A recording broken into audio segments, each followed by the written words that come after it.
Boa noite, pessoal. Todos bem? Eu vi alguns rostinhos aí que eu vi na aula inaugural, né? Já estou reconhecendo aqui. Quem estava na aula inaugural? Já viu. Que bom. Bom, gente, minha missão aqui hoje é molezinha, gente. Que é falar de Deus, né? Coisa fácil, né? Moleza, tranquila, né? A gente vai falar de Deus em alguns momentos aqui na ULI, né? E estar aqui no básico, essa segunda aula falando de Deus, ela tem um propósito que é de que forma a gente vai entender Deus, né? Como cada um entende Deus? Que Deus é? Essa é uma pergunta da humanidade, né? Não é só minha, né? Sei que vocês já resolveram isso, vocês estão aqui só para fazer quórum, né? Mas é uma pergunta da humanidade, a gente não sabe exatamente as concepções, como foi, o que é. Deus é um, Deus é vários, Deus existe, Deus é gente, Deus é coisa, Deus é luz, Deus é energia, né? Então, se a gente fizer essa pergunta aqui, sai 50 respostas diferentes. Mas a aula de hoje tem a proposta da gente começar a discutir de forma, talvez até filosófica, o que é Deus, tá? Partindo do princípio do que a gente está estudando aqui, que são os conceitos do Espiritismo, mas já trazendo algumas desconstruções, né, acerca do que seja Deus. Tá? Pensando, né, como o Roberto bem introduziu, que é assim, de que forma a gente traz a percepção de Deus de dentro para fora, de que forma a gente vai olhar Deus a partir de mim, né, e não a partir do que está descrito nas religiões, né? Quem assistiu o PK na Netflix? Alguém assistiu? Saiu ontem do ar, uma pena, né? Então era incrível. Ele deve voltar em algum desses canais aí, torcendo para que ele volte, porque tinha uma discussão muito legal sobre esse tema, Deus, e valia com certeza um aprofundamento, tá? Bom, gente, aula 2. Quem leu a aula 2 do livro do básico? Todo mundo já tem o livro? Quem já tem o livro, só para eu ter uma ideia assim? Ah, legal. Super legal fazer uma leitura prévia. Você já tem, né? Desde a primeira edição, provavelmente, né? Fazer uma leitura prévia, entender, né, previamente o que vai ser tratado na aula, faz com que vocês venham para a aula com dúvidas já, com questionamentos, com comparativos daquilo que vocês já pensavam e do que vocês leram. Então, é uma aula prévia que agiliza a percepção de vocês na aula, né? Do que a gente chegar aqui 7h25 e falar, o que será que vai ter hoje? Né? Adenauer fez um favor incrível, ele pega o que a gente não consegue fazer em 2 horas, ele resume em 2 páginas. Né? Então, já está resumido, já é aquele resumo para a véspera de prova, sabe? Que a gente reduz, só para dar uma lidinha meia hora antes, entre o café da manhã e a prova, não era assim na escola? É o livro, ele está resumido, bem nos pontos-chave e tal, faz com que a gente já venha com um assunto mais vivo e coloca também os conteúdos próprios, né, para serem processados. Quando a gente lê algo sobre Deus, não é só o que a gente pensa aqui, eu encarnado aqui, mexe com tudo que a gente tem de todas as vidas anteriores. Sabe, puxa aquela coisa do inconsciente e fala, não, isso me incomoda, isso não me incomoda. Isso tudo vem da história que a gente foi aprendendo sobre Deus ao longo das experiências. Ok? Fomos bem, então? Então, dica do dia, né? Leiam antes de vir para a aula o capítulo da aula, que isso já faz uma reflexão prévia bem interessante. Um acordo aqui, né? Primeira vez que eu estou dando aula aqui para vocês.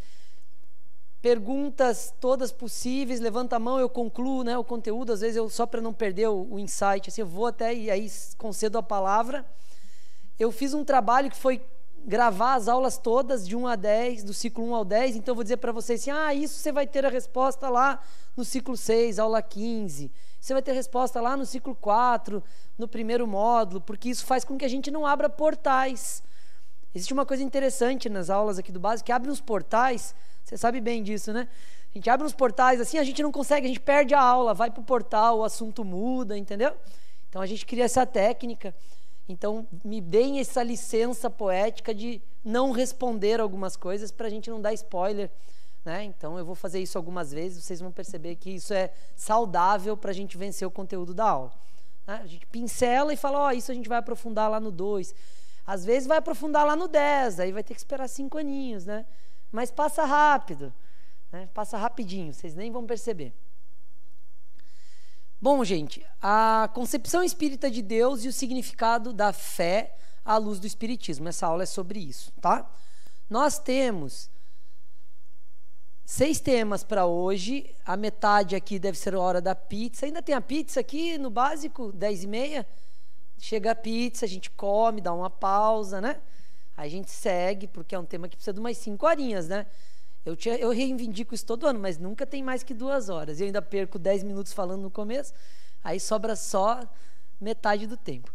Deus como causa necessária, a gente vai discutir um pouquinho por que ele é uma causa necessária, tá? A percepção de Deus ao longo do tempo na humanidade. Quando eu falo da percepção de Deus ao longo do tempo na humanidade, vocês acham que eu estou falando da percepção de quem ao longo do tempo? Que afinal é quem? Que é quem no final das contas? Nós, arrasou, nós. Então eu vou fazer uma revisão aqui da percepção de Deus que nós mesmos já passamos, né? Porque nós vivemos 300 antes de Cristo, nós vivemos lá na era de 100 depois de Cristo, nós vivemos 200 depois de Cristo, 300, 400, né? Nós tivemos várias encarnações. Então, na verdade, eu vou estar só abrindo um livro de memórias nosso, que é como a gente já viu Deus ao longo do tempo. Não é assim, como que pode lá no Peru as pessoas acharem que tinha um Deus do terremoto? Era a gente. A gente não sabia que tinha placa tectônica e quem cuidava do terremoto era o Deus do terremoto. Se a gente agrada o Deus do terremoto, não tem terremoto. Se a gente não agrada, ele se irrita e tem terremoto. Vocês concordam? Vocês acham legal isso? Parece ridículo hoje, né? Que a gente sabe que tem movimento das placas, mas 2000 anos atrás a gente ficava pedindo para o Deus do terremoto não tremer a terra. E era a gente. Então a gente não pode olhar para aquele conhecimento lá de 2000 anos e falar, nossa, que sem noção, como que tinha um Deus do terremoto? Era a gente. Tá? Então essa revisão é importante para a gente pensar um pouquinho o quanto tem de percepção de Deus no nosso conteúdo de vidas passadas. Tá? Materialismo, espiritualismo e espiritismo, só para conceituar, organizar um pouquinho as ideias conceituais. O bem e o mal, e essa é uma discussão que a gente vai fazer várias vezes aqui na ULI, né? Essa questão do bem e o mal, separar o mundo entre certo e errado, né? Essa coisa casuísta assim de bem e mal, céu e inferno, né? A gente vai ter que rediscutir isso. Não precisa ser hoje inteira, mas hoje a gente começa a bagunçar esse conceito na cabeça de vocês, né? O mundo não pode ser separado entre céu e inferno, bem e mal, certo e errado, né? A gente tem que ir para um lugar, talvez essa seja uma importante virada de percepção que a gente busca discutir aqui na ULI, que é: não existe verdade única, não existe verdade absoluta. No final, todo mundo está certo do ponto de vista de todo mundo, né? Então, eu estou certo no meu ponto de vista, você está no seu, está no seu. A questão é que a gente gasta metade da encarnação tentando convencer o outro sobre o próprio ponto de vista. Por isso que a gente começa a discutir aqui essa ideia do bem e o mal e dessa polaridade que a gente vai ter que desconstruir. A prece como mecanismo de ligação a Deus, como que funciona isso, né? O que a prece faz? Qual é, embora não seja o foco da aula, a prece, porque para isso tem uma aula lá no ciclo 2 que vai falar exatamente disso, mas a gente vai tratar essa perspectiva da prece como um mecanismo de ligação a Deus, né? Qual Deus? Não sei, ou de cada um, o que a gente acredita, tal, mas a gente vai tratar isso como ferramenta. E a fé e a compreensão de Deus, que é a discussão da fé à luz do Espiritismo, à luz do que a gente vai discutir aqui na ULI ao longo de todos os ciclos. Fomos bem? Com esse conteúdo todo, a gente deve terminar 1h30 por aí, a gente vai para casa, né? Quase voltando num horário bom para segunda-feira, né? E dá tudo certo. Fomos bem? Preparados? Explicação da origem de tudo, Deus como causa necessária, né? Então, Deus, na maioria das percepções, independente das religiões, mas na maioria da percepção ao longo dos tempos, ele é trazido nessa história aqui, ó. É a explicação da origem de tudo que eu ainda não sei a origem. Percebam que a gente ainda faz isso. A gente coloca Deus como explicação das coisas que eu não sei a origem. Deus como explicação daquilo que eu não dei conta de explicar ou não encontrei uma explicação racional, que fala, não, é isso, foi Deus. Né? E aí a gente faz isso com várias questões. Né? Não só no conhecimento, e ao longo do tempo foi feito isso no conhecimento. Chovia demais, era o Deus. Chovia de menos, era o Deus. A planta nascia bem, dava uma colheita boa, foi o Deus. A planta não nascia bem, foi o Deus. Então, mesmo Deus que dava, era o Deus que castigava. E a gente foi pondo ele nesse lugar. Historicamente, a gente fez isso por várias vezes. Né? E se a gente for olhar, se a gente estudar todos os ciclos aí das civilizações, a gente vai ver Deus nesse lugar, explicando tudo aquilo que a gente não explica ainda. Né? Quando a gente explica, a gente fala, isso não é Deus, isso a ciência já explicou. Né? A ciência não é de Deus. Né? A gente coloca desse jeito, a gente separa. Por quê? Porque Deus é usado para explicar o que a gente não consegue explicar. Deus é o inexplicável que explica as coisas. É muito louco pensar assim, né? Então, primeira frase bugativa da noite. Deus é o inexplicável que explica tudo. Olha só. Né? Como que alguém que é inexplicável explica tudo para mim? Já pensaram assim?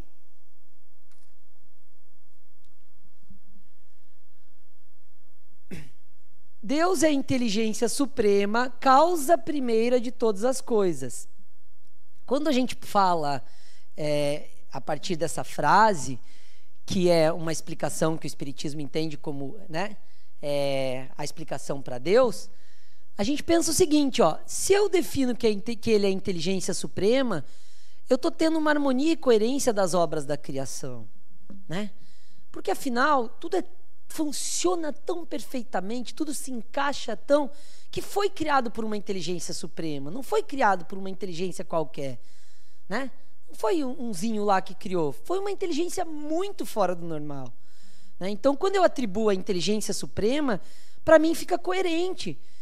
Tudo que eu enxergo, eu atribuo a Deus, porque Ele é causa primeira de todas as coisas. E eu atribuo a ele a perspectiva de inteligência suprema, porque só pode ser uma inteligência suprema que fez tudo funcionar tão assim, fluido, tão encaixado, tão perfeitinho, né? E que a gente, como ser humano, tenta fazer algo e não chega nem aos pés do que nasce naturalmente, do que, né? De como as coisas funcionam. Né? Quando a gente pensa num corpo físico, quando a gente pensa num animal, quando a gente pensa no funcionamento de um sistema, de um rio, de um lago, de uma cachoeira, tudo aquilo ali é tão fluido, a gente fala, uau, né? Então é assim que a gente explica. E quando eu coloco que é causa primeira de todas as coisas, é porque eu não sei o que Deus é. E aí eu compreendo Ele pelas suas obras. É quando eu explico algo pelo que Ele fez. Né? Quem é fulano? Não sei, mas sei que Ele que fez isso. Uau, então Ele é bom. Ele arrasa, Ele é a inteligência suprema. Então vocês veem o looping que tem nessa explicação de Deus? Eu compreendo Ele pelas suas obras e, em função das obras, é coerente dizer que Ele é a inteligência suprema. Então, no fundo, essa frase não explica quem é Deus. Se a gente for querer ir para um lugar de fazer um looping, né, e ficar pensando, porque Deus é isso, né, a gente vai para esse looping quando a gente tenta explicar Ele, ela não explica, ela diz assim, olha, eu não sei o que Ele é, eu sei que Ele é a causa primeira de todas as coisas. Isso não diz o que Ele é. Né? E eu estou atribuindo a Ele uma inteligência suprema, já que Ele é a causa de tudo. Tem que ser suprema. Porque para criar tudo isso tem que ser a inteligência maior de todas. Mas se a gente olhar para essa frase, eu continuo sem explicar Deus. Né? Mas a gente aceita ela, até numa perspectiva, porque cada religião estabelece uma explicação para Deus. E quando a gente adota a religião formal, o espiritismo, nossa, a gente fala, ok, Deus, causa primeira de todas as coisas, inteligência suprema. Está tudo bem. Resolveu minha crise sobre Deus. É a inteligência suprema que criou tudo. Né? E aí isso me acalma um pouquinho. Nessa perspectiva, a gente tem o que Adenauer fala, e está aí no livro de vocês, que é o seguinte, Deus é também uma necessidade psicológica. Por que vocês acham que Deus é uma necessidade psicológica? Né? Por que a gente precisa de Deus psicologicamente falando? Me deem alguns insights aí.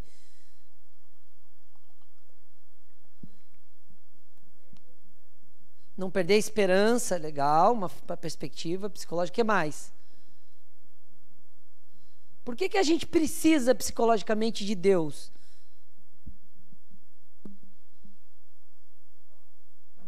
Oi? Suporte. O que mais? Para não ficar pensando, ó, isso é legal, gente, ó, isso que ele falou é importante, ó, estabiliza um looping que é assim, não ficar pensando o tempo todo como que isso foi feito. Então, foi Deus, ufa, foi Deus, tá tudo bem. Não consigo explicar, tô ficando nervoso, ansioso porque não consigo explicar. Não, isso foi Deus. Se foi Deus, relaxa, aquele é o bonzão, ele fez do capricho, tá bem feito. Repete a primeira pergunta, né? Por que que a gente entende a necessidade psicológica, né? Deus como uma necessidade psicológica, isso? Me veio um insight aqui que acredito que, a depender da compreensão de cada um de Deus, essa pessoa vai adorá-lo e vai buscar ser semelhante a ele, buscar ter as qualidades dele, buscar ser como um referência, filho de Deus, um filho de Deus, uma pessoa que busque ser. Legal, a régua é alta, né? Quando a gente quer Deus como referência, mas legal. Nesse aspecto é uma necessidade psicológica, a gente tem alguém em quem se espelhar, né? O que mais? Nesse aspecto, só para a gente pensar, a gente vai tratar Jesus dessa forma lá no ciclo 8, tá? Como arquétipo humano, se a gente vai olhar para Jesus e falar, esse é um arquétipo para a gente se espelhar e usar como referência, tá? Seria também porque o ser humano não aceita não ter uma explicação para alguma coisa? Pode ser, eu sou assim, eu sou desse. Essa é da minha turma. A gente não aceita ficar sem explicação para as coisas, a gente põe Deus, né? Carimba, esse é Deus. Não tem explicação? Deus. Né? Pode ser, legal, boa reflexão. Digue. Acho que está desligadinho aí. Deus, uma necessidade psicológica, por quê? Talvez uma outra forma, pensando assim como indígenas, por exemplo, seria uma forma de agradar para ser agradado. Legal, uma troca, Deus, a gente barganha com Deus o tempo inteiro, faz séculos já, gente.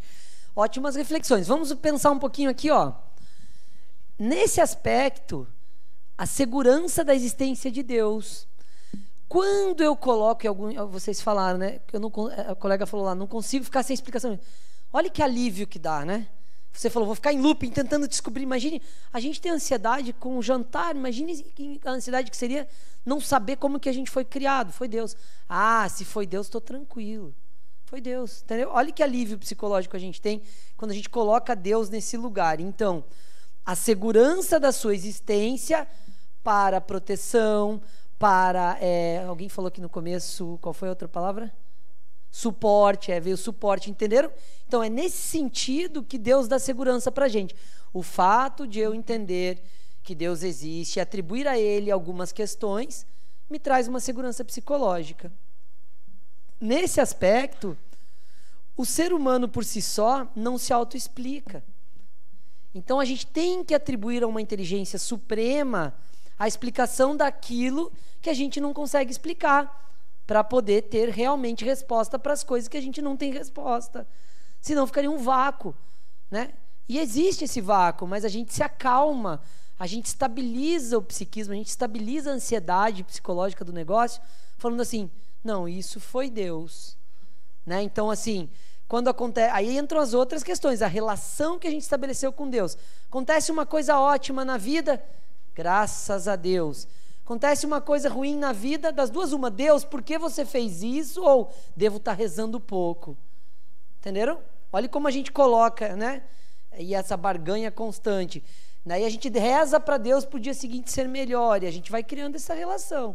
Nesse sentido, Deus traz uma estabilidade psicológica, por isso que Adenauer fala que Deus é também uma necessidade psicológica. Diga. Dessas frases limitantes do raciocínio, desculpe. Não, tranquilo, é que eu não tinha visto. Dessas frases limitantes do raciocínio, que, claro, traz uma segurança psicológica, né? Deus quis assim, aconteceu tudo isso, foi Deus, só Deus que sabe, né? Mas quando criança, eu confesso que Deus me limitava nas minhas pintanças, né? Então eu sabia que, olha, Deus está te vendo. Então, isso me legal, ajudava, como controle, né? Me ajudava a ter um autocontrole. Não espaventar tanto, não, né? Minha mãe usou, tipo, Deus, todos os deuses, mas não deu muito certo comigo, não. Com Deus ou sem Deus, eu aprontei todas. Mas legal, faz sentido. Deus limita a gente, né?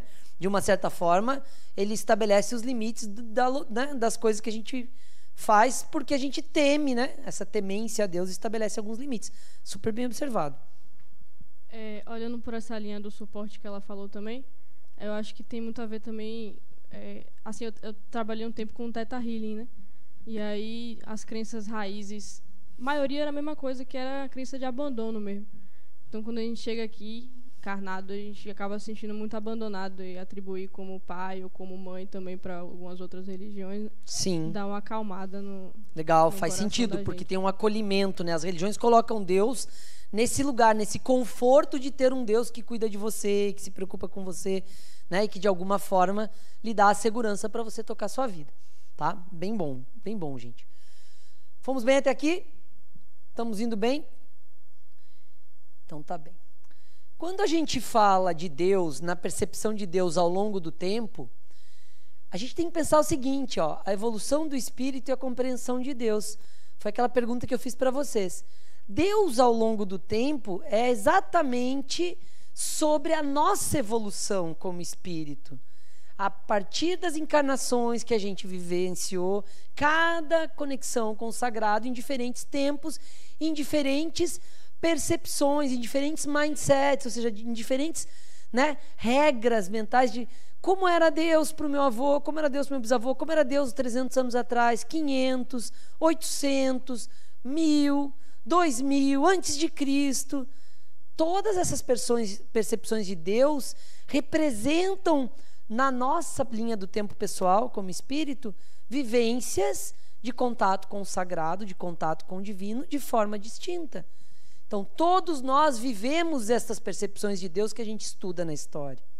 Tá? Então, isso é legal a gente perceber e se perceber ator desse lugar também. Né? Então, olhar para uma tribo remota, indígena lá de 1000 anos atrás, que fazia uns rituais para ter alimentação, porque se não tivesse uma conexão com o divino suficiente, não nascia a planta. Né? Era muito divino isso. Hoje é GPS, colheitadeira, adubo, semente trabalhada geneticamente para produzir 100 vezes mais. Não é Deus, gente, é tecnologia agrícola. Né? Mas a gente já entendeu em um momento que era Deus que dava aquilo. Né? Então, essa visão diferenciada das coisas passa pela nossa evolução como espírito, passa pela nossa percepção da realidade, passa por quanto a gente conhece da matéria, por quanto a gente conhece das ciências, por quanto a gente se desenvolveu no entendimento da realidade, tá? E aí, só para a gente pensar um pouquinho, ó, Deus já passou pelos fenômenos da natureza, não passou? Deus do trovão, Deus do raio, Deus que dava enchente, Deus que trazia chuva, Deus que trazia seca, né? Deus que fazia o frio, Deus que fazia o calor. Então já esteve nesse lugar. Já esteve na perspectiva de satisfação ou insatisfação. Se o Deus da chuva, se o Deus do trovão, se o Deus do raio estava satisfeito, ele não castigava a gente aqui na Terra. Se ele estava insatisfeito, ele castigava. Né? Eu gosto de falar do Deus do terremoto lá do Peru, porque eu tive lá nesse templo, que era o templo do Deus do terremoto. E como que se mantinha o Deus do terremoto calmo? Queimando a primeira filha virgem das famílias abastadas de recurso. Então, se você era uma família abastada, quem aqui estava numa família abastada de recurso no Peru, nos primeiros 500 anos depois de Cristo, provavelmente ou vocês foram o pai que deu a filha virgem para o Deus do terremoto na fogueira, ou a mãe, ou a própria filha virgem. Né? Então era essa a barganha, era essa a questão para garantir que o Deus do terremoto ficasse satisfeito. A gente entregava a nossa primeira filha virgem e aí queimava lá num ritual a cada X tempo e o Deus do terremoto ficava calmo. Né? E a pergunta que eu faço é, e quando tinha o terremoto mesmo queimando a filha virgem? Né? Aí provavelmente foi aquela família que saiu fugida de madrugada para não queimar a filha, né? E aí todo mundo entendeu que eles fugiram porque não quiseram entregar a filha para o Deus do terremoto e que Deus estaria insatisfeito com esse comportamento. Porque tinha que explicar de alguma forma. Né? A gente aqui nessa época, 2022, já pode falar, provavelmente não era virgem. Né? A gente já aí vai olhar com essa nossa maldadezinha de 2022. Né? Mas naquela época não tinha essa hipótese, porque era cuidado para que isso não acontecesse. Né? Mas provavelmente podia ser isso também. Né? Então, o que eu quero mostrar para vocês, gente, é que essa perspectiva de fenômenos da natureza atrelada à satisfação e insatisfação, por muitos séculos foi a nossa forma de perceber Deus. Nossa forma, não é deles. A gente não pode falar de 1500 anos atrás, falar deles. Nossa, que atrasados. Éramos nós. Não sei se vocês já se colocaram na história assim, né? Eu me coloco sempre quando eu estou lendo algo de antes, eu falo, nossa, era eu. Eu pensava assim, sabe? Nossa, eu pensava assim, uau, evoluí. Não mudei nada, continuo pensando assim. Né? Vocês ainda pensam com essa ideia de Deus do terremoto, de queimar a filha virgem e tal? Quem pensa assim ainda hoje? Ninguém? A gente só mudou a capa, gente, mas a gente continua barganhando com Deus. Né? Quem já pensou assim, nossa, não estou rezando suficiente? Alguém já pensou assim? Quando acontece alguma coisa?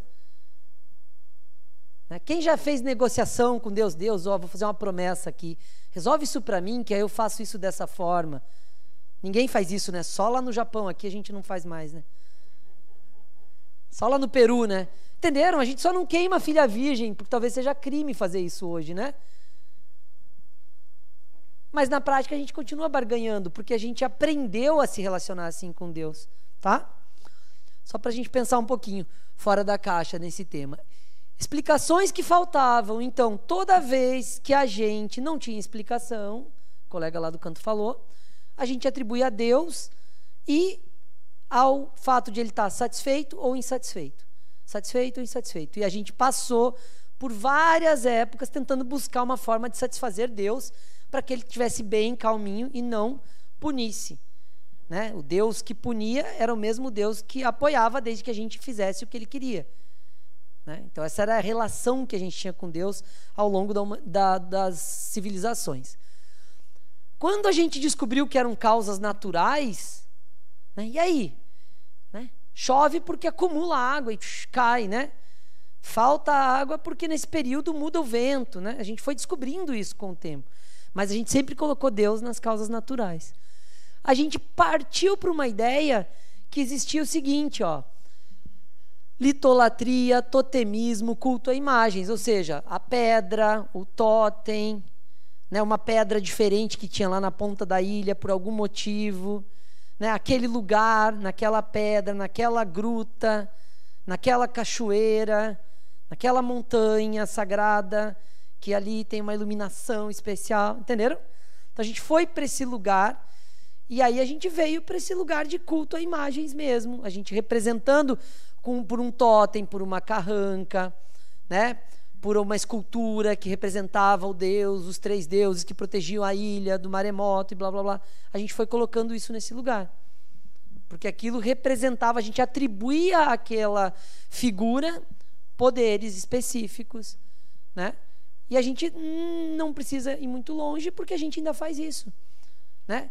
A gente ainda tem, quer ver? Uma vez uma pessoa me perguntou aqui assim, eu acredito muito nessa pedrinha, que eu não tiro ela porque ela me protege. Na moral, uma pedra protege alguém, gente? Vamos ser bem seco e frio assim, né? Uma pedra protege alguém? Se for grande e forte, eu fico atrás, e se um carro vier e bater na pedra, ele não bate em mim. Mas a pedrinha aqui do pescoço, é a pedra protege? Essa pedra tem poder de proteger alguém? Sim ou não? Talvez, todo mundo em dúvida. Quem acha que uma pedrinha aqui no pescoço protege alguém, levanta a mão. A pedrinha, estou falando do poder da pedra. Quem acha, pode achar, não tem problema, gente. Aqui vale tudo. Quem acha que a pedra não protege? Eu estou vendo uns 50 desencarnados que não estão levantando a mão, Roberto. Continuo com aquela mediunidade doida. Né? Gente, a pedrinha não protege. É o que a gente atribui a ela. É a relação que a gente cria com a pedra. Né? Imagina se existisse uma pedra que protege gente. Que incrível que seria. Né? Uma pedra que dá... A pedra não dá saúde. Né? A pedra representa uma vibração que eu estou colocando nela, uma conexão com algo, com alguém, e que me coloca nesse lugar de proteção, de saúde. Então, a pedra não tem esse poder. Mas a gente aprendeu isso. tinha uma pedra na ponta da ilha que garantia que a ilha não afundasse. E todo dia a gente levava oferenda, metade do que a gente caçava para a pedra. Pedra come oferenda, gente? Não. Mas a gente fez isso repetidamente lá 2.000 anos atrás, 3.000 anos atrás, 1.500 anos atrás. E a gente aprendeu a barganhar com uma representação da divindade na forma de pedra. Por isso que a gente vai lá no mundo verde e pega nossa, essa pedra aqui é incrível, né? Essa pedra vai me ajudar a passar no vestibular, né? E é isso aí, né? Minha avó me trouxe umas medalhinhas lá para ajudar a passar no vestibular, mas com certeza a medalhinha não resolveu nada. Talvez a reza dela lá de 200.000 terços para ver se eu passava ajudou, mas a medalhinha não responde. Eu olhava para a medalhinha e falei, e aí, mitocôndria faz o quê? A medalhinha não responde, gente. Aí entra outra questão, que é o que a gente faz em relação àquilo. Qual é a referência que aquele símbolo? Então, cuidar que a gente tem isso no nosso inconsciente lá do passado e a gente tem essa relação com as coisas. Então, o Deus que a gente visualiza hoje, ele é fruto de um conjunto de relações com Deus que a gente estabeleceu ao longo de diversas encarnações. Então, quando a gente olha para uma pedrinha que a gente põe no pescoço, verdinha, bonitinha, porque a pedra especial, não sei de onde, que protege, é isso aqui que está acontecendo indiretamente. E não está certo ou errado, é só para a gente entender como que a gente se relaciona com os elementos e aonde a gente atribui o Deus, né? Quando a gente põe a pedrinha que protege, a gente não fala, é o Deus da pedrinha verde. Não. Então, como que essa pedrinha verde protege minha vida? Tem algo de Deus ali, porque é Deus que dá a nossa segurança psicológica, tá? E aí a gente foi para o lugar de pessoas sagradas, né? Então a gente começou a atribuir a divindade a algumas pessoas, né? Historicamente isso aconteceu e a gente colocou várias pessoas nesse lugar. Seja porque eram pessoas que tinham lá sua mediunidade, se comunicavam com Deus, ou com os deuses, ou com quem já tinha morrido. Seja porque essa pessoa tinha um papel, imantava as pessoas com a sua forma de falar, com a sua forma de conhecer, com o conhecimento que trouxe, além do normal, ou seja, era uma pessoa diferenciada em relação ao grupo e né, foi para esse lugar. Mas a gente, por vários anos e por várias encarnações, atribuiu a divindade a pessoas, né? Atribuiu a pessoas a representatividade da divindade, de alguma forma. E, novamente, a gente entrou na ideia de esta pessoa que é o meu canal de comunicação, é esta pessoa que me faz, né, chegar a Deus, esta pessoa é o Deus propriamente dito. A gente fez isso ao longo de várias histórias aí na humanidade. Tá? Então, essa reflexão aqui, gente, é para lembrar que isso faz parte da nossa evolução. Não estou dizendo que está certo ou está errado, mas estou dizendo que nós todos passamos por essa trajetória. Nós todos já acreditamos no Deus do terremoto, no Deus do trovão, no Deus da chuva.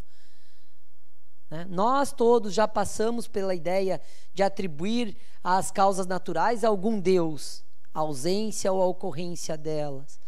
Né?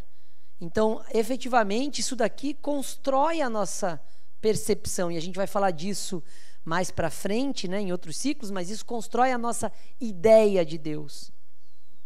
Tá? Ok? Legal? Já tinham feito essa ideia, se colocado na história, e falar, eu pensava Deus assim. Né? A gente costuma falar, nossa, pensava Deus assim, como que Deus fazia chover? Né? Mas quem aqui no sertão ainda não reza para Deus trazer a chuva, gente? É o mesmo Deus da chuva lá, ó. Né? Será que é Deus que vai trazer a chuva? Né? Tudo é de Deus no final. Quando vier a chuva, a gente fala, foi Deus, claro, graças a Deus choveu. Né? Mas se a gente for lá no INPE, lá ele vai falar, choveu porque o clima fez isso, o vento fez assim, acumulou e choveu. Tem uma explicação para essa chuva acontecer. Mas aí então não vou mais acreditar em Deus? A gente vai falar disso com calma depois. Não sei quanto eu vou bugar a mente de vocês, porque ainda é 8 horas.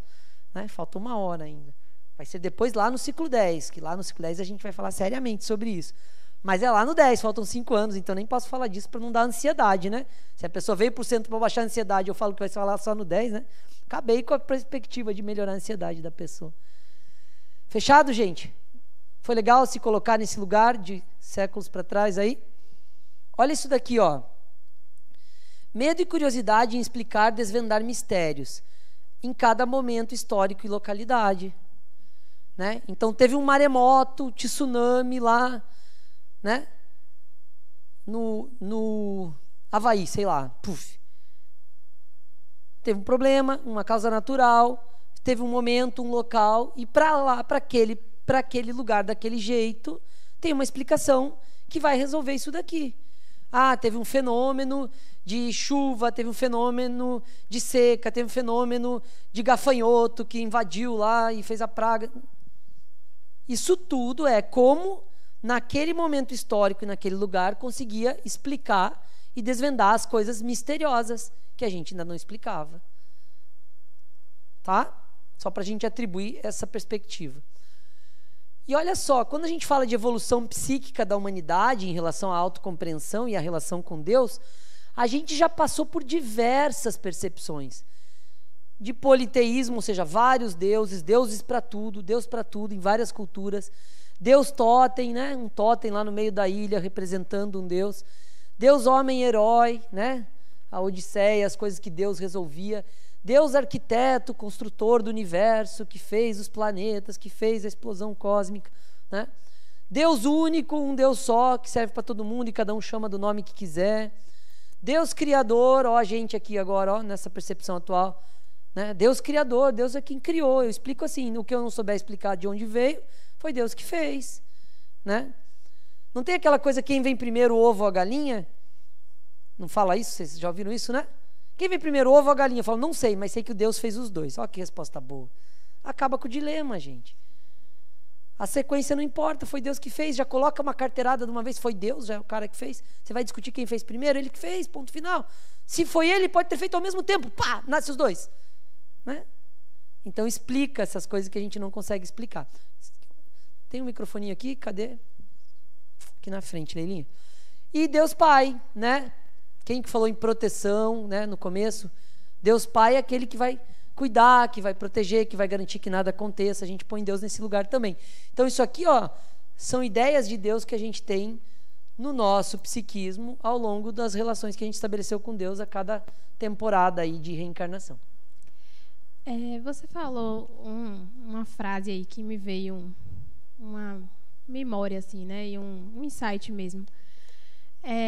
Muitas dessas crenças também, dessas percepções, elas são endossadas pela Bíblia Sagrada, né? Então, como você falou das pragas, eu lembrei muito da história lá do Êxodo, né? Que tem as pragas do Egito, né? Então, tudo isso está escrito, né, no livro que traz a história de Jesus Cristo, de Deus, do mundo.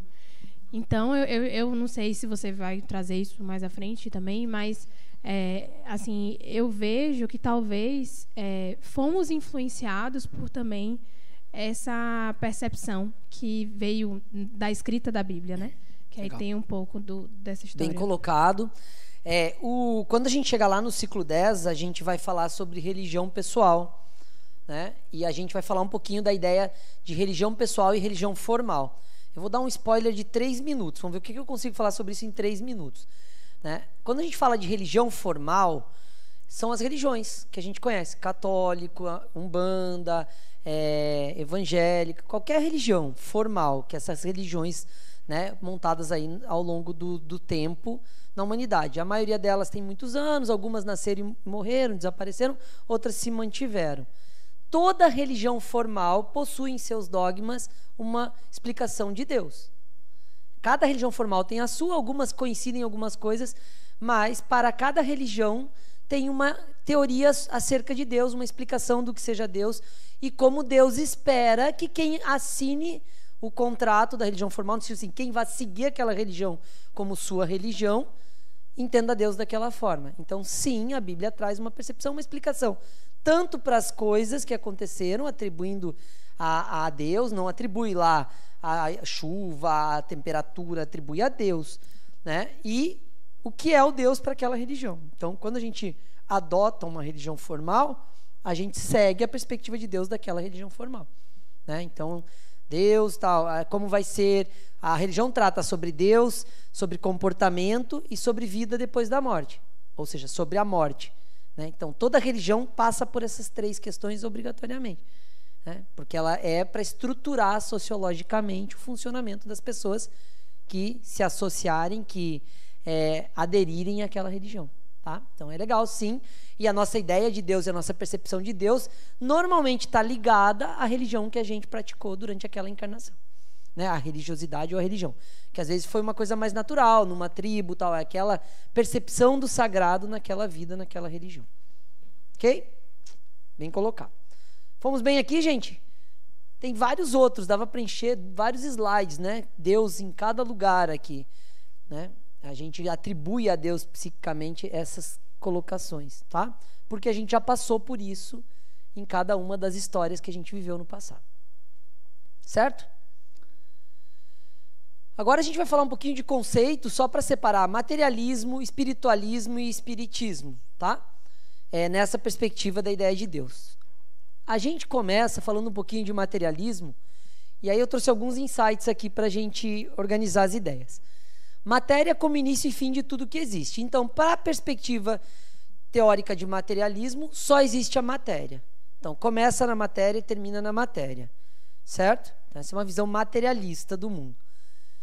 Existe uma negação de qualquer fenômeno de origem subjetiva. Se tudo começa na matéria e termina na matéria, não existe nada subjetivo, né? Não existe uma perspectiva subjetiva das coisas, do mundo. É tudo na matéria. Tem que ser concreto, não pode ser subjetivo.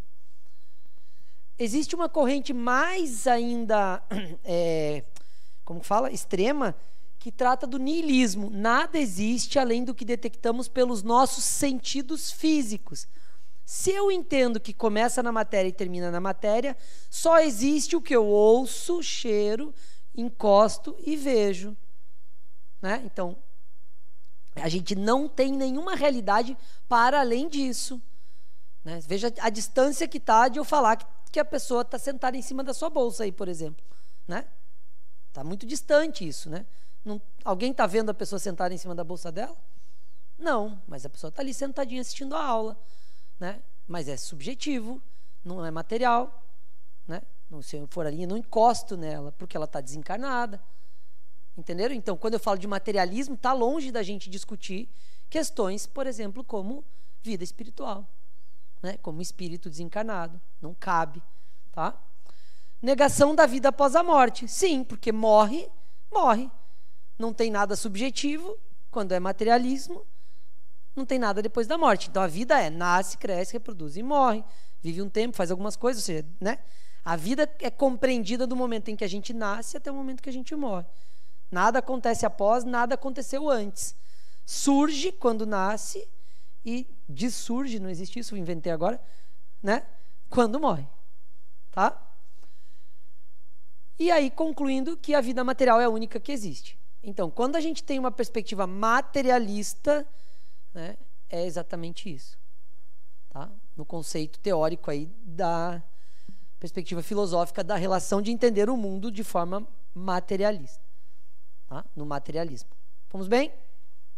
Está distante do que a gente imagina ser, né? Pelo menos na nossa concepção inicial aqui, entendendo que a gente está buscando uma explicação a partir das premissas do espiritismo, né? Aí a gente vai para o espiritualismo e as pessoas perguntam assim, qual que é a diferença de espiritualismo e espiritismo? Talvez por isso que esteja esse tema nessa aula já no começo, para a gente fazer um acordo metodológico, na verdade, porque tem várias teorias acerca, né? Mas a gente faz esse acordo metodológico a partir desse entendimento. Existência de algo além da matéria. Opa, peraí, então, não é só a matéria, tem algo depois disso, tá? Então, para uma corrente espiritualista, existe algo além da matéria. O corpo como instrumento para a alma viver no mundo material. Já se pressupõe uma alma que habita o corpo, que comanda o corpo, né? Então, na visão de espiritualismo, as filosofias, os entendimentos espiritualistas entendem que, para além da matéria, existe uma alma e o corpo físico é onde a alma habita, quando a gente está vivo. Pré e pós-existência da alma, ou seja, a alma existia, se conecta ao corpo, vive a vida e depois ela segue, né? Então essa é uma percepção espiritualista. E por fim, existe um aspecto moral relevante para a continuidade da vida após a morte, né? Então a gente entende que à medida em que você tenha tido uma vida com uma moral elevada, cuidado dos princípios morais, né, existe uma perspectiva de relevância para como vai ser sua vida após a morte, né? Então, o espiritualismo pressupõe isso, né? Aí você pensa, por exemplo, né, que religiões que a gente conhece que se enquadram aqui numa ideia espiritualista? Católico, né? Não é assim? Na igreja a gente não tem que se comportar bem moralmente para que quando morrer a gente vá para o julgamento lá e fale, passou no teste, pode ficar no céu. Não passou, vai lá com Lúcifer. Depois que saiu Lúcifer na Netflix, metade já nem quer passar, né? Que é mais legal com Lúcifer, né? Minha esposa pelo menos vai por mim, ó, já decidi. Bateu lá, vai ser com Lúcifer, né? Para quem não sabe, eu tô falando de uma série da Netflix, né? Que o cara é bonitão, o demônio é bonitão, todo mundo quer, né, ir pro inferno, ninguém mais quer ir pro céu com Lúcifer, até eu ia pro inferno com Lúcifer, eu acho. O que a gente tem que pensar aqui, ó, é a gente entender que toda filosofia, toda religião que entenda que tem algo após a morte, que tem alma, independente dos preceitos, ela é espiritualista, né? Esse é o espiritualismo, existe algo para além da matéria, tá? E aí, quando a gente vai falar de espiritismo, a gente tirou só uns insights aqui, só para traçar o comparativo. A gente fala da fé raciocinada em bases lógicas, claras e emocionais. Ou seja, ela não é só uma crença, né? A gente tem no espiritismo uma perspectiva de discutir a fé, que ela seja raciocinada, que ela faça sentido a partir do que a gente conhece, para que a gente não saia queimando a filha virgem para o Deus do terremoto não ficar infeliz e tremer a terra, né? Então, a gente precisa discutir essa fé. Olha, ok, eu acredito, mas eu sei que o terremoto não é do Deus do terremoto. O terremoto é da geografia, que nesse lugar tem placa tectônica se mexendo lá embaixo, e uma vez a cada X anos vai tremer a terra, né? Ou seja, a fé partindo da ideia raciocinada daquilo que a gente já conhece. Fé com discernimento, não é acreditar só por acreditar. Tem que ter discernimento, ou seja, eu tenho que atribuir meu juízo de valor na fé que eu pratico. Eu tenho que colocar um discernimento e separar o que faz sentido e o que não faz sentido para mim. Então, o Espiritismo permite essa reflexão singular, individual. Não é para a gente ler o negócio e seguir padrãozinho todo mundo. É para a gente ler, interpretar e fazer algo com o meu discernimento, aplicando a minha perspectiva em relação àquele conhecimento, né? Imaginem se eu pego os livros de Kardec, que são de 160 anos atrás, praticamente, e quero aplicar eles na letra, ipsis literis, ali hoje. Vocês acham que daria certo? Pegar todas as perguntas do Livro dos Espíritos e aplicar todinhas do jeito que está respondido lá? Por que não daria certo? Porque a humanidade de 160 anos atrás pensava diferente em relação a várias coisas, né? Começa que não teria mulher aqui, porque mulher não estuda, mulher fica em casa, né? Minha avó não pôde estudar, meu bisavô não deixou ela estudar. Ela falou, não, mulher não tem que estudar, você tem que aprender a cozinhar, a costurar, para você casar com alguém e fazer seu papel, né? Isso não é 200 anos atrás, é 60, né? 70, talvez, 70 anos atrás. Então, se eu pegar um livro de 150 anos atrás, ele vai considerar esse zeitgeist, né? Esse espírito do tempo, esse mindset da época, ou seja, como as pessoas pensavam, como a sociedade pensava, como era a cultura daquela época. Então eu tenho que ler, interpretar e falar, tudo bem, em relação a isso está tudo certo, não tem mais essa divisão de papéis, né? Homem sustenta a casa, mulher cuida da casa. Isso já está ultrapassado. Porque vai estar implícito isso na escrita de algo de 100 anos atrás. Porque estava tudo bem. Minha bisavó chorava quando eu tinha 10 anos e arrumava a cama na casa dela. Ela se sentia ofendida. E minha mãe puxava minha orelha se eu não arrumasse. O que eu tinha que seguir? Né? Então, é sobre isso. É a gente entender que o tempo passa e a gente pode fazer releituras. E o Espiritismo tem isso como premissa. Né? Quando eu ponho discernimento, está relacionado a isso. Como que eu entendo? Como que eu subjetivo isso? Como que eu coloco o meu entendimento nessa crença, nessas questões que estão aqui como premissa dessa religião, tá?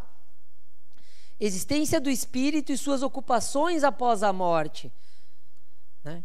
Então, existe um espírito, entendemos que existe o espírito que é imortal e o que ele faz depois que morre até nascer de novo. Né? O Espiritismo tem essa premissa. Bases filosóficas e do conhecimento da humanidade. Permite a discussão correlacionando, e para isso vocês vão ter o ciclo 4, que vai fazer essa transversalidade de ciências, de biologia, de filosofia, de psicologia, com o Espiritismo. Né? Então o ciclo 4 vai fazer exatamente isso, vai fazer uma transversalidade aí das ciências com as questões do Espiritismo, com as questões que a gente estuda aqui na ULI. Por quê? Porque a gente precisa adequar, senão a gente vai continuar queimando a filha virgem para não ter terremoto, gente. Se a gente não acredita que a placa tectônica, a gente vai lá no Peru e fala, opa, está faltando queimar a filha virgem aqui, porque está cheio de terremoto no planeta. Entenderam a importância da gente entender e aplicar a ciência junto com a religião, de trazer essa discussão, de fazer o discernimento da fé? Tá? E processos evolutivos do espírito, evolução é um dos princípios, né, do espiritismo, que é entender que nós evoluímos.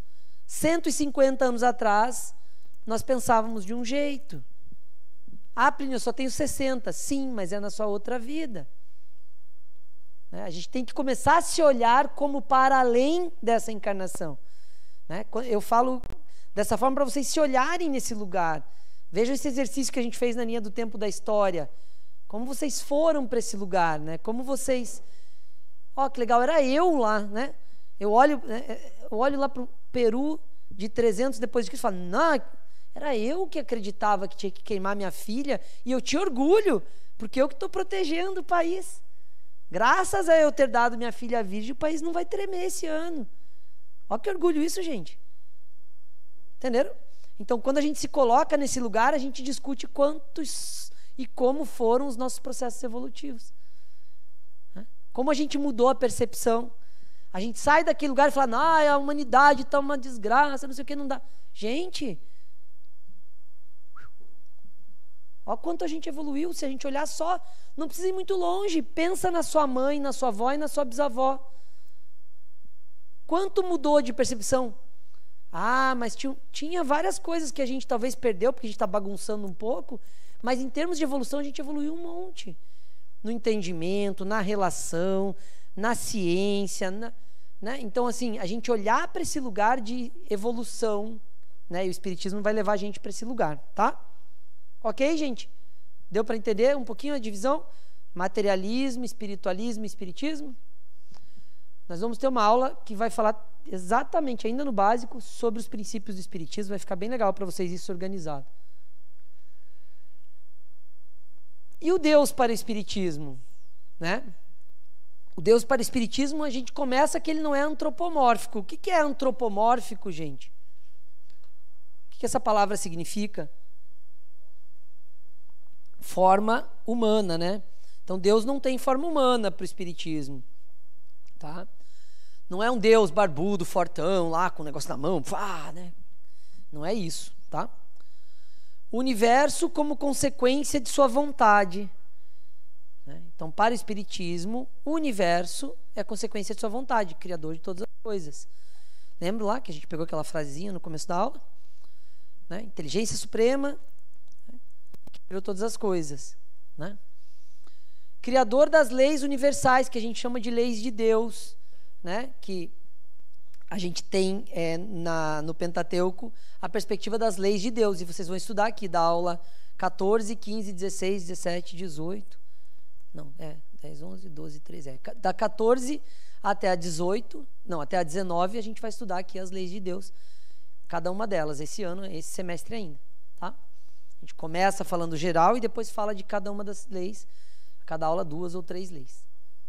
Então, uma perspectiva de interpretação dessas leis, né? E que a gente pode chamar de leis universais, né? Mas que se atribui a leis de Deus pela própria nomenclatura que o Espiritismo traz.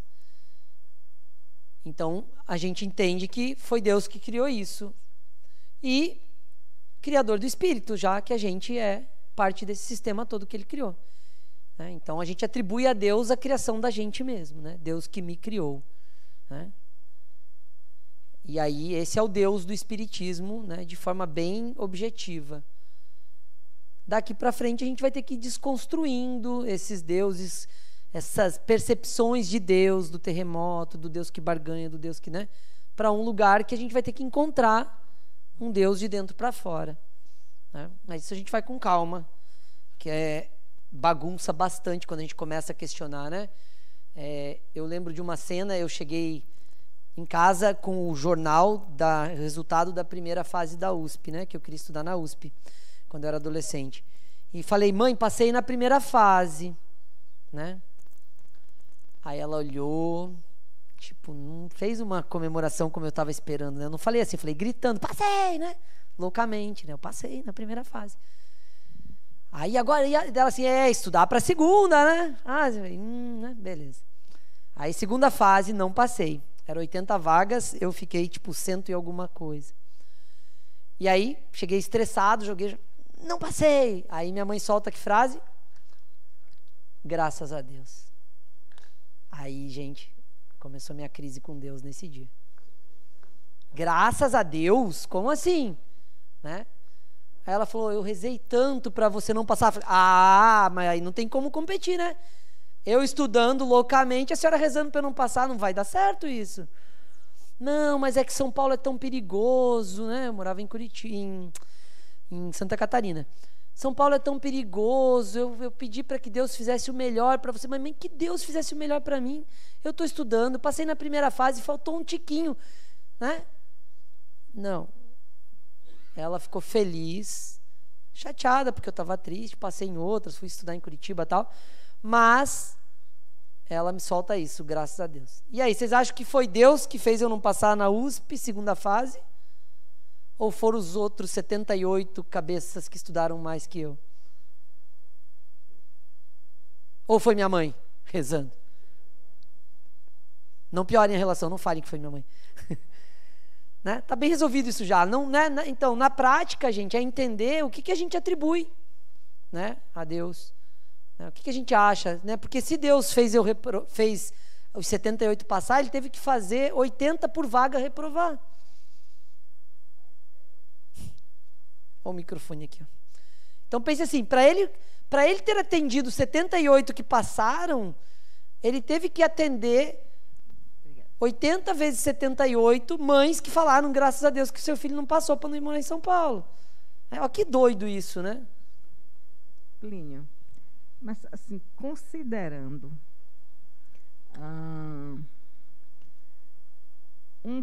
sei lá, um plano reencarnatório, uma dívida passada ou o plano reencarnatório. Um né? planejamento de reencarnação. Isso. Considerando isso, se talvez era porque você teria mesmo que ir para Curitiba e não para São Paulo. Uhum. Tem um dedinho de Deus aí, não? Você conhece minha mãe? Eu não. Esse papo eu já ouvi. Ó, reencarnação, aula 6, 7 e 8, gente. Eu vou fazer de conta que eu não ouvi a história do planejamento reencarnatório para não bagunçar a mente de vocês com spoilers. Mas o entendimento é que não existe nada que está escrito, né? A gente pode mudar as predisposições. Sim, claro, fiz um monte. São várias opções. A vida é cheia de variáveis, né? Mas não foi o meu planejamento que me fez não passar lá. A gente entende que não é o planejamento que faz a gente não fazer. São as escolhas nossas que nos levam para o planejamento ou para o não planejamento. Porque não existe destino escrito, né? Existe autonomia para realizar aquilo que a gente tem predisposição ou que a gente tem tendência a fazer. Mas não é assim, não. Estude, não importa quanto você estudar, em São Paulo você não vai porque você planejou ir para Curitiba. Não, eu não fui para São Paulo porque eu estudei, faltou um pouquinho. Faltou eu passar a nota de mais 32 pessoas e a vaga número 78 era minha. Né? Então é nesse sentido. Mas é uma perspectiva e a gente vai discutir isso bastante. Tanto que tem 3 aulas de reencarnação, que é a aula 6, 7 e 8. Né? Essa, mais precisamente, é na 8, que é a reencarnação como processo educativo. Então é bem importante. Essas 3 aulas elas vão dar uma base bem legal para vocês sobre essa discussão. O que o planejamento reencarnatório, como que a reencarnação acontece, por que a gente reencarna assim ou assado, aqui ou lá, né? Por que uns reencarnam na Suíça, outros na faixa de Gaza, né? O que foi, né? Tá? Então a gente vai discutir isso bem no capricho, tá? E vou cuidar para que você não conheça a minha mãe tão cedo, senão vai piorar o negócio. Gente, e aí a gente vai discutir um pouquinho o bem e o mal, né? Vocês vivem essa dialética de bem e mal? Quem vive essa dialética de bem e mal, levanta a mão. Levanta assim para eu contar, gente. Assim, ó, pá! Isso, legal. A gente vive isso o tempo inteiro. A gente foi educado, né? Para certo e errado, quem fez e quem não fez, né? Quem acertou, quem errou, céu e inferno. Se fizer tudo certinho, vai ganhar, né? Se tirar isso do jeito que tem que tirar, passa, senão não passa. A gente foi criado nessa perspectiva. Então, essa dialética de bem e mal, talvez, na minha visão, nesse tempo, né, nesse século que a gente está, seja a coisa mais difícil de desconstruir. Porque a gente mede o parâmetro das coisas por certo e errado. Né? A gente passou, desde criancinha, aprendendo isso. Isso não, isso sim, isso não. A gente ouviu isso até a gente vai ouvir até desencarnar, provavelmente. Né? Então, na minha visão pessoal, organizar de forma diferente essa questão de separar o mundo entre certo e errado e bem e mal, talvez seja o maior desafio. Por quê? Porque a proposta não tem certo e errado, porque depende do ponto de vista. Né? Então não tem bem e mal, depende da situação. Não tem errado e não tem certo. Pode estar errado e pode estar certo. Então, efetivamente, essa é a grande dificuldade, a gente trocar isso. Como que vai fazer se eu não estabelecer quem está certo e quem está errado? Né? Quer dizer que a pessoa que fala completamente ao contrário de mim também está certa? Não consigo entender. Mas pense quanto a gente vai mudar na perspectiva da relação social, da interação, no momento em que a gente entender que a verdade é da pessoa, que não existe uma verdade única que a gente tem que aderir. Mas que se eu penso A e você pensar, a gente começa a andar junto. E ele que pensa B, anda com quem pensa B. E a gente vai separar o mundo entre A e B de novo? Sacaram isso? Olha como a gente vai para esse lugar, né? Parecia uma solução, não parecia? A anda com A, B anda com B.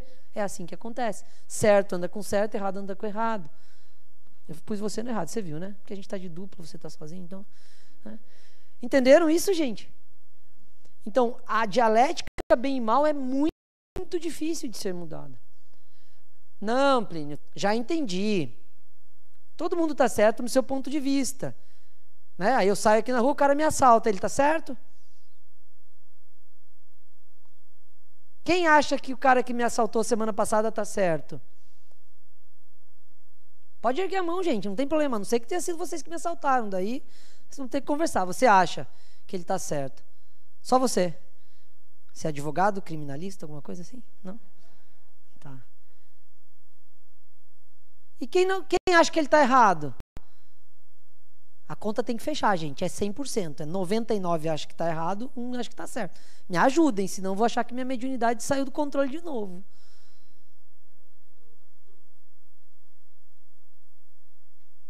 Ele roubou R$500 para pagar o hospital da filha dele, que só faltava R$500 para ela ser internada. Ele está certo ou está errado? Quantos acham que ele está certo agora? Sendo a única possibilidade de pagar a internação da sua filha, roubar R$500, quem roubaria? Já estamos melhorando, gente. Entenderam? A gente vai fazer esse exercício e vai chegar numa hora que a gente vai concordar que todo mundo está certo. É só ir piorando os exemplos. Mas eu vou deixar assim para não bugar muito a semana. Depende do ponto de vista. É a verdade dele é aquela, ele não tem outra opção. Sabe no que ele está errado? No direito da cidade que ele mora, porque está escrito na lei aqui que roubar é crime. Esse é o único erro dele. Mas talvez, no momento em que eu esteja numa necessidade, eu assuma o risco de cometer um crime para atender minha necessidade. Quer ver outro exemplo, uma discussão boa que eu tive no meu trabalho esses dias? A pessoa do RH falou assim, eu não consigo acreditar que a pessoa mentiu que não estava grávida para entrar no trabalho, porque a pessoa estava com 4 meses lá de trabalho e já ia se afastar por gravidez. Aí a pessoa estava irritada, eu falei, você já pensou nela? Crise, pandemia, dificuldade de emprego, ela foi chamada para uma entrevista, você diria que estava grávida de 1 mês? Eu diria, porque não sei o quê, porque é um absurdo. Eu falei, eu não diria. Eu não diria. É a única possibilidade que eu tenho de sustentar minha criança que está na barriga, eu não sei o que fazer. Tem 5 desempregados lá em casa, e a única pessoa que foi chamada para a entrevista sou eu, que estou grávida de 1 mês. Eu não diria. Entenderam isso? Quem está errado? Fiquei umas 2 horas brigando com a menina da RH. Não consigo acreditar porque ela mentiu. Como que a gente vai manter? A gente vai manter porque ela teve atitude. Eu vou olhar para a atitude e não para a mentira. Porque eu também mentiria isso se fosse minha única possibilidade de sustentar minha filha que estava na barriga e que não vai ter comida quando nascer, porque eu estou desempregado. Se for fazer assim, vai salvar o mundo? Não, eu falei, só ela, tá bom já. Já fizemos nossa parte. Agora, quando ela voltar, se ela não for uma pessoa que vai trabalhar legal, a gente demite, está tudo bem. Por enquanto a gente resolveu, porque ela teve uma atitude do caramba que eu faria igual. Se fosse minha única possibilidade de sustentar uma filha que vai nascer, eu faria igual. Entenderam? Então é nessa perspectiva que cabe a gente revisar um pouquinho a perspectiva do bem e mal. Porque a gente julga tudo como bem e mal baseado no que a gente acredita, ponto final. E se o outro acredita ao contrário? Só inverte o lado, e aí o um é bem e o outro é mal. Claro que quando a gente pega um extremo, que é um assalto, uma morte, fica mais tenso de resolver isso. Mas esse exemplo de trabalho é um exemplo simples. Foi desonesto? Foi. Foi justo?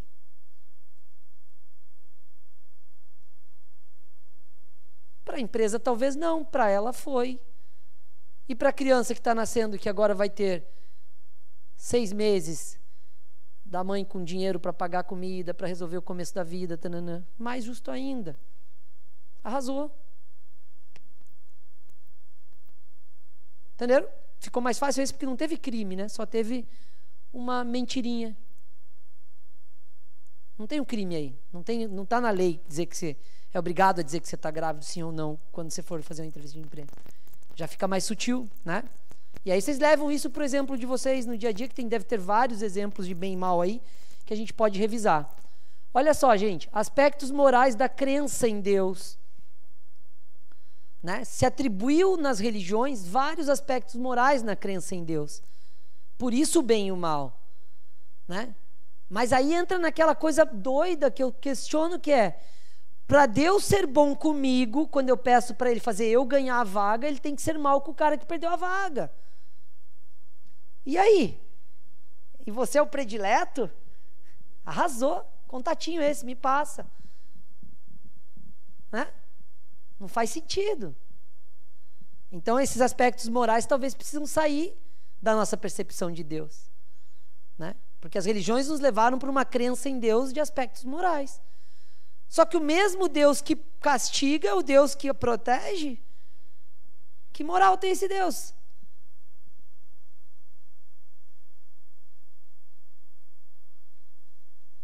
Medo do castigo, punições, recompensas desejadas. Foi assim que a gente construiu a estrutura de bem e mal no nosso psiquismo. E não é 300, 500 anos atrás, não. Foi na educação que a gente recebeu dos nossos pais. Talvez seja na educação que a gente está dando para os nossos filhos. Né? A gente trabalhamos com castigo ainda, né? Assim, eu sei que vocês não, gente, eu estou falando por mim, Alemanha, Japão, mas aqui eu sei que já ninguém mais trabalha com castigo, né? Isso é superado, não faz parte da nossa cultura, né?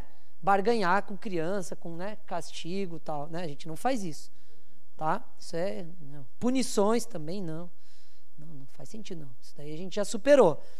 É tudo colaboração, né? O mundo agora é baseado na colaboração. Bom se fosse, porque ainda é assim, gente, né? Fez tudo certo, recompensa, fez tudo errado, punições. Quem define o certo e o errado?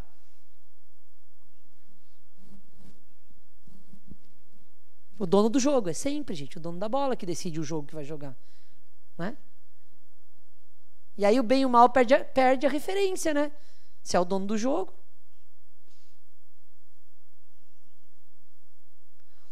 Um pai que é traficante, que ensina o filho a atirar com 6 anos para proteger a casa que está guardada as drogas.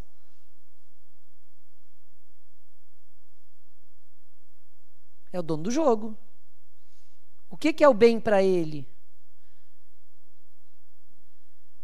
Eu fiz um trabalho voluntário com crianças, né, de situação assim, de famílias ligadas a drogas, tal, a tráfico. E quando você fazia um trabalho com essas crianças para desenhar o que eles queriam ser quando crescer, qual era a profissão que mais aparecia? Traficante. Porque o traficante do bairro anda de caminhonete, tem 3, 4 mulheres bonitas penduradas lá na caminhonete, tem arma, tem uns correntonas, tem aquele estereótipo que a criança fala, é isso que eu quero ser. Ela não quer ser igual o pai, que está saindo para trabalhar às 6 da manhã. Entenderam? Sobre o bem e o mal e sobre o certo e o errado? Então, é essa perspectiva que a gente tem que pensar se a gente não atribuiu isso dessa forma a Deus também. O mal como ausência do bem. Aí, olha só, gente. Não existe um espírito mal. Não existe o mal como fato real. Na ausência do bem, a gente classifica como mal. Estando num estado de maldade, agindo por algum tipo de inabilidade. Mas a gente não precisa criar o estereótipo do mal. Né? Então, se a gente entende que todo mundo é bom, que todo mundo tem o bem, como que a gente explica o cara que assalta? Como que explica o cara que mata? Né? Aquele espírito é mau e vai ser mau o resto da história do espírito? Não.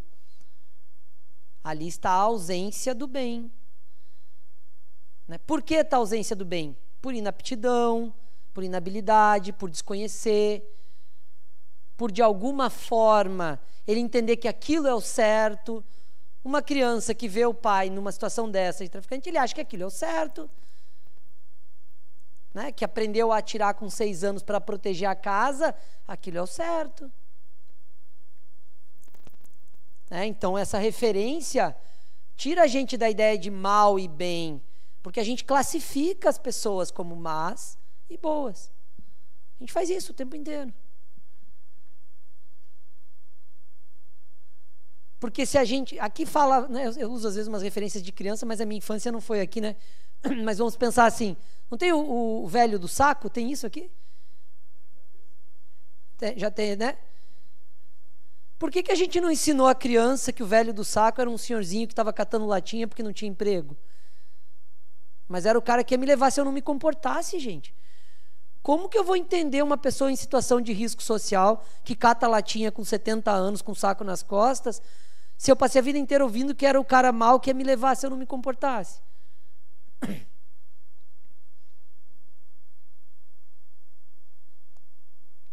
Entenderam como a gente constrói a perspectiva de enxergar o bem? Entende? O que a gente tem quando eu estou na atitude má, na maldade, no mal, pode ser uma impossibilidade de enxergar o bem. Por que eu não consigo enxergar? Porque eu estou numa situação social, de uma experiência que não me permite enxergar, né? E aí eu estou ali tabulado, classificado tal qual. Né? Porque a primeira pergunta que eu fiz com crianças sobre o velho do saco é por que ele não estudou porque eu aprendi que se estudasse na vida dava certo, né? E aí, por que ele não estudou? Minha mãe olhava e falou, xiii, o que eu respondo agora? Se o velho do saco ia levar ele, eu tenho que explicar por que o homem do saco não estudou. Ela falou, não sei. Eu falei, será que a mãe dele não tinha dinheiro para pagar a escola? Uau, né?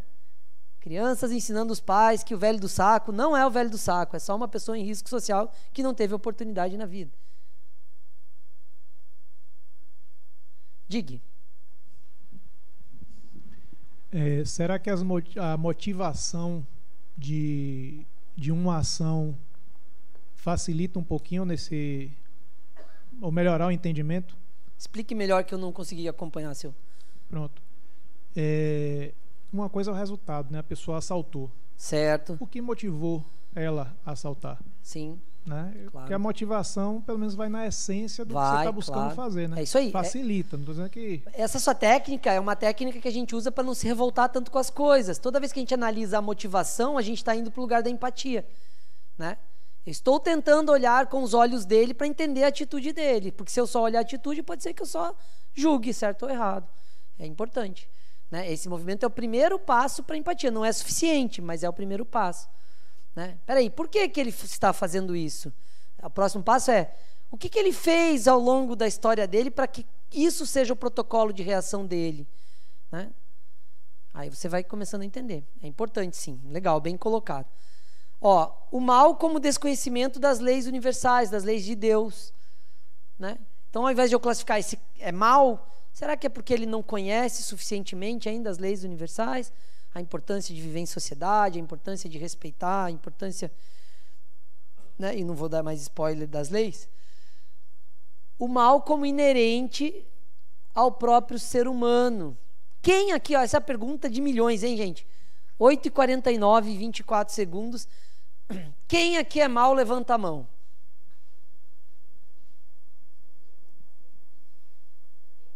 Conta aí, levanta para eu contar, gente. Para de se esconder atrás da cadeira. Toda vez que eu der aula, vocês vão participar, gente. É porque é para não dar, sabe, para movimentar, senão fica todo mundo ali, né, ficar preso na cadeira. Pronto, quem aqui é bom, levanta a mão. Quem aqui é as duas coisas, levanta a mão. Ah, arrasaram, gente. Ó, já passaram no teste. Meia nota para todo mundo, já meio semestre garantido. A gente é as duas coisas, gente. Porque hora a gente vai se comportar como bem, hora a gente vai se comportar como mal. Não tem como ser uma coisa só, né? É a atitude que vai ser classificada como boa ou como má, conforme a perspectiva. Quando eu tinha 14 anos, meu bisavô estava conversando. Eu sempre conversei muito, eu convivi com meus bisavós, né? Foi muito legal isso. Todo mundo apressadinho, sabe? Engravidando com 13 anos, 14, aí a gente convive com os bisavós, é uma dica, né? Então, quando aconteceu uma gravidez precoce na família, fala, vai ser bom, vai conviver com os bisavós, né? Isso é uma perspectiva boa de olhar o mundo, né? Eu fiz Cooper com a minha bisavó, para vocês terem uma ideia. Quando eu tinha 11 anos, minha bisavó ficava rodando a quadra comigo, né? Então, tive essa oportunidade. E meu bisavô, um dia, quando eu tinha 13 para 14 anos, falou assim, surgiu o assunto, ele contando, ele falou, e o que você fez? Eu matei o cara. Meu bisavô matou um cara. Eu não sabia se eu saía correndo, porque eu tinha ficado o final de semana na casa dele, né? Que minha mãe viajava e deixava a gente com ele, com a minha bisavó. Eu falei, ele matou um cara. O que eu faço? Eu lembro dessa minha percepção, desse meu susto, né? E aí eu fiquei assim estagnado, eu falava, não sabia para quem contar, não sabia se eu contava, né? E como foi, Biso, né? Não, o cara entrou no sítio, não sei o quê, 3 da manhã, eu vi um barulho. Quando eu fui lá, ele estava pulando da janela, de revólver na mão, peguei a espingarda e matei ele. 1929. Tudo bem. Não tinha telefone, não tinha polícia. Se um cara entrasse na sua propriedade, você matava e acabou. E o que você fez, vô? Pedi pro Zezinho, sei lá, José, o carinha que trabalhava com ele, amarrar um pedaço de concreto no pé e jogar no rio. Eu fiquei uns 5 anos tentando entender isso, gente. Aí eu não sabia se eu contava para minha mãe, que eu falava, minha mãe não vai mais deixar eu ir na casa do meu bisavô. Inclusive, acho que se ela estiver vendo, ela descobriu agora, que eu não contei até hoje. Entendem isso? Meu avô era mau? Vocês não sabem, vocês não conheceram, é pegadinha, né? Não, ele não era. Ele estava fazendo uma coisa que em 1929 era perfeitamente normal. Você e a sua esposa na sua casa do sítio, entra um maluco com um revólver na mão para assaltar, você pega a sua espingarda e se defende. Está na lei até hoje, legítima defesa. Entrou na propriedade, está valendo. Mas para eu entender que meu avô não era mal, quando ele me contou que matou uma pessoa, gente, eu fiquei sem dormir um tempinho. Porque o conceito não batia. As pessoas que matavam pessoas eram más. Né? Ele me contou isso em 84. Né? Tinha, sei lá, 50, 60 anos que ele tinha feito isso, já numa outra. E eu, com 14 anos, eu não sabia entender essa temporalidade do negócio. Olhando hoje, falar, entendi, beleza. Tá tudo certo. Consegue entender o conceito? Como fica mais fácil da gente flexibilizar a percepção de bem e mal, quando a gente, né, analisa as motivações, quando a gente coloca no tempo. A gente entende até o Deus do terremoto lá do Peru, não entende? Pensando assim? Né? Pô, eu teria orgulho de dar minha filha virgem para ser queimada na fogueira para proteger o país. Né? Olha que patriotismo, gente. Né? Sabendo que se Deus do terremoto ganhasse uma filha virgem a cada 2 meses, não tremeria a terra. Quem aqui daria a filha virgem para ser queimada? Levanta a mão. Gente, é 1.700 anos atrás. Faça um exercício, vai. Quem mais? Estamos ferrados, só 3. Daqui 6 meses cai a terra. Precisa de 1 a cada 2 meses, gente. Pelo menos para a gente durar mais 1 ano. Imagina na reunião, né, dos bambambam da cidade, falando, e aí, quem vai ser esse ano, gente? Vai acabar as filhas virgens, gente, bora. Entenderam? A gente fica brincando assim, mas é para se colocar no lugar. Né? A terra acabava, a cidade acabava, o Peru ia acabar se não tivesse filha virgem para dar para o Deus do terremoto ficar calmo.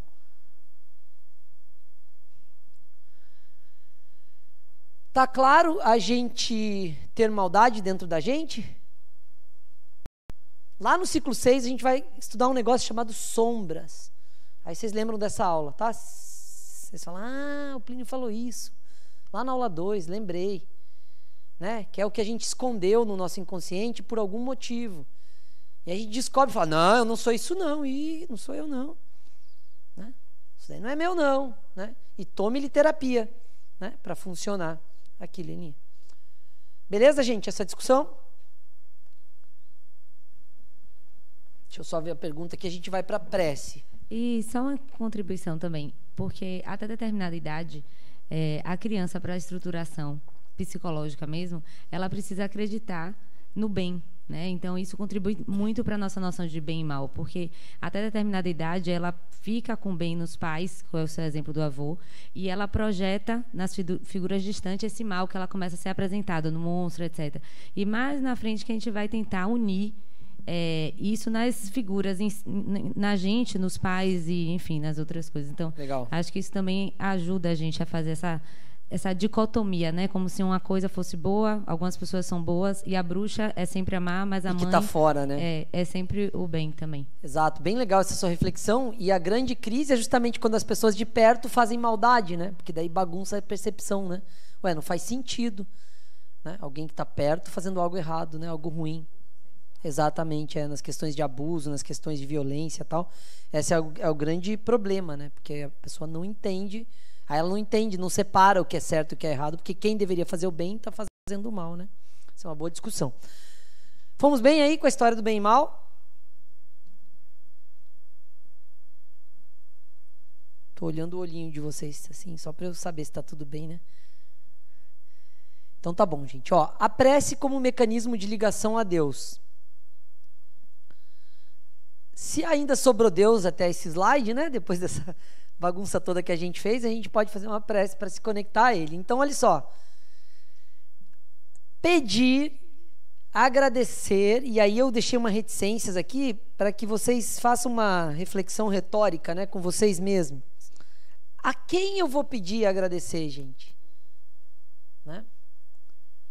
Quero que vocês comecem a fazer essa reflexão, né?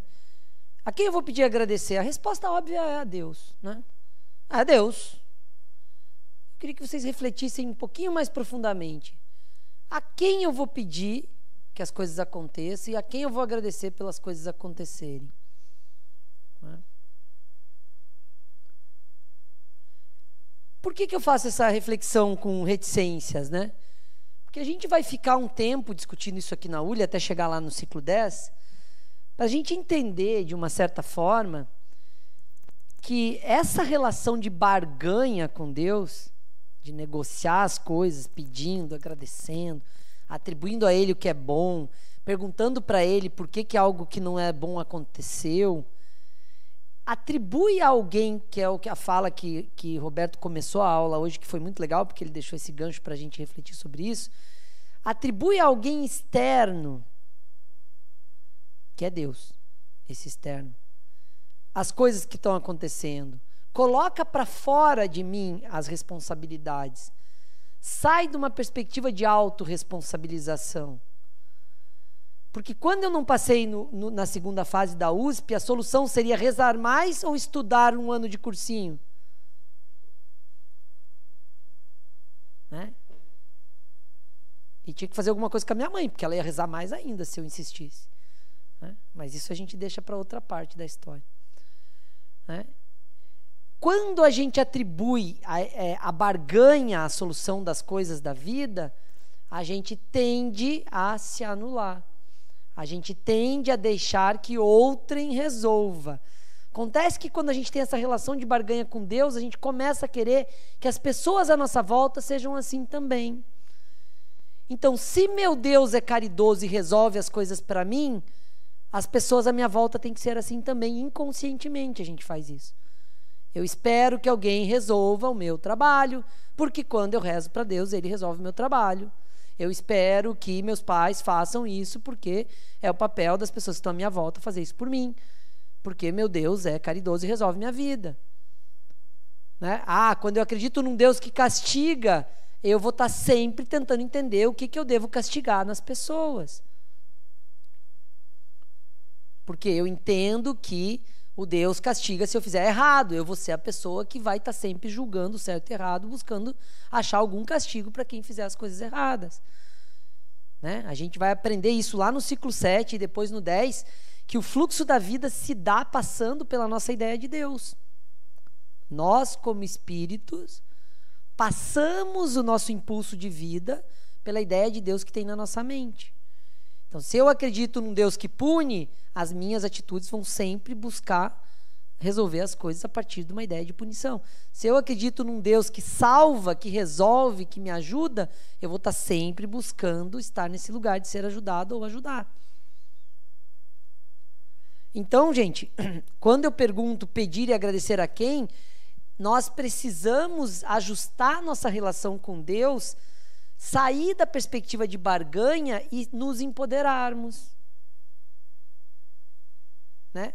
Isso se chama autorresponsabilização. É uma trajetória difícil, porque a gente precisa mudar a nossa relação com Deus. Né? Deus não está no externo esperando nossa comanda, nosso pedido, né? Nossa lista. Coisas para a semana, Deus. Vou ficar aqui em casa esperando e você resolve. Plínio, lógico que não dá certo. Você tem que fazer sua parte. Eu faço uma parte, ele faz outra. Eu dou a filha virgem, ele não treme a terra. Vocês viram como tem a barganha nessa negociação com Deus? Mesmo quando a gente fala assim, não, você estuda e Deus lhe ajuda. E quem estudou e não passou, Deus fez o quê? Você estuda e Deus, para ajudar o Plínio, lhe atrapalha. Que moral tem esse Plínio para você passar? Viram como a barganha não se explica quando a gente entra nessa lógica? Né? Então, de alguma forma, eu quero que vocês levem dessa aula de hoje essa reflexão aqui, ó. Que papel a ideia de Deus vai ter na minha vida, na minha evolução, nas minhas decisões, nas minhas escolhas. Né? Quanto eu estou colocando Deus para explicar as coisas que não dão certo ou que dão certo, igual as pessoas que nós éramos 1.500 anos atrás, dizendo que Deus que fez chover demais e perdemos a colheita. E aí passou 10 anos falando que a gente foi cometido por uma praga porque a gente desrespeitou Deus e agora a gente vai ficar sem comida. Quanto da minha relação atual repete essa relação com Deus quando eu digo assim: Deus, o que eu fiz para você não ter me dado essa vaga na USP? Eu estudei tanto, eu estudava 10 horas por dia. Eu tive até gastrite, de tanto que eu estudei, de tanto pó de guaraná que eu tomei para ficar acordado. Coitadinho, né? Entenderam? Aí eu olho para Deus e falo: pô, Deus, né? Será que é esse papel? Será que é essa relação? Então se coloquem nesse lugar, no dia a dia de vocês, na relação que vocês fazem com Deus, na hora que vocês deitam e rezam para Deus para agradecer o dia e para pedir para o dia seguinte, ou para brigar com Ele porque Ele não fez o que tinha combinado no dia anterior. Quem aqui briga com Deus de noite quando vai rezar? Ah, ninguém. Brigar com Deus dá azar, né?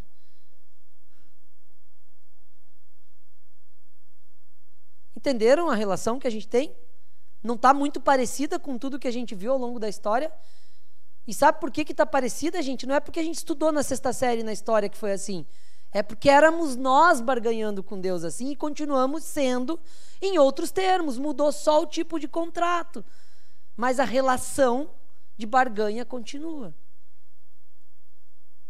Tá? Quando a gente propõe uma sintonia com o divino, a gente começa a desconstruir esse Deus que vai fazer, que não vai fazer, que vai julgar, que vai resolver. A gente vai para um lugar de perguntar: é uma sintonia com o divino lá fora, externo a mim, ou de dentro para fora? Né? E aí vem uma questão que é: nós somos centelha divina na nossa concepção de percepção. Para vocês falar que a gente veio de uma centelha divina, está tudo bem? Sim. Quem se entende como centelha divina? Ergue a mão aí para eu perceber. Aula 4, evolução, hein? Né? Aula 4, daqui 2 semanas. Né? Nascemos lá do princípio espiritual, né? Princípio vital, mais princípio material, conecta. Isso é aula 4, não vou dar spoiler. Quando a gente se percebe centelha divina, aonde que eu devo procurar o sentir divino, gente? Se eu sou centelha divina? Eu já sou centelha, gente. Eu já sou uma partezinha desse negócio, que eu não sei o que é. Eu nem preciso saber o que é, só preciso sentir. E aí, quando eu me autorresponsabilizo, eu estou dizendo para quem resolver? A centelha divina, que no fundo é Deus. Então, eu tenho que parar de falar: Deus aí fora resolve minha vida, e falar: eu que sou uma partezinha de Deus, vou resolver a minha vida. E aí a gente está falando de autorresponsabilização. E daí talvez, eu não sei, estou pressupondo, né? A gente está indo para uma sintonia com o divino interna, de dentro para fora. Porque a gente é centelha divina. Se eu quiser falar com Deus, eu só preciso me ouvir.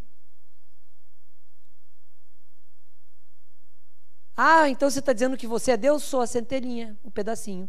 Vocês também são, todos, prazer, deuses. E por que a gente fica procurando um Deus que resolve lá fora? Porque a gente não tem coragem de assumir o risco de resolver por conta própria. Porque a gente foi criado nesse medo do inferno, de errar, de não dar certo, de não chegar, de não alcançar. E aí a gente corre para alguma crença de um Deus lá fora que vai fazer com que a terra não trema, e a gente entrega alguma filha virgem para ele, para a terra não tremer. Assim ele fica calminho e faz tudo certo. Lógico que metaforicamente ninguém mais faz isso hoje, no século, né, que a gente está, mas é a mesma barganha.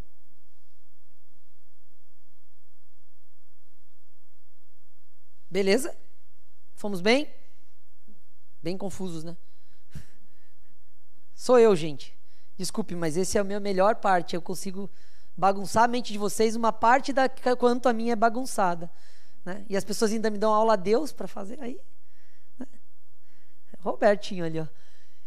Elevação do pensamento e padrão vibratório. Gente, a prece, então, nessa perspectiva, passa por um exercício de elevar a forma de enxergar as coisas, de criar um padrão vibratório, e a gente vai estudar isso na aula 9, vida espiritual, aqui do básico, vai falar de sintonia e vibração,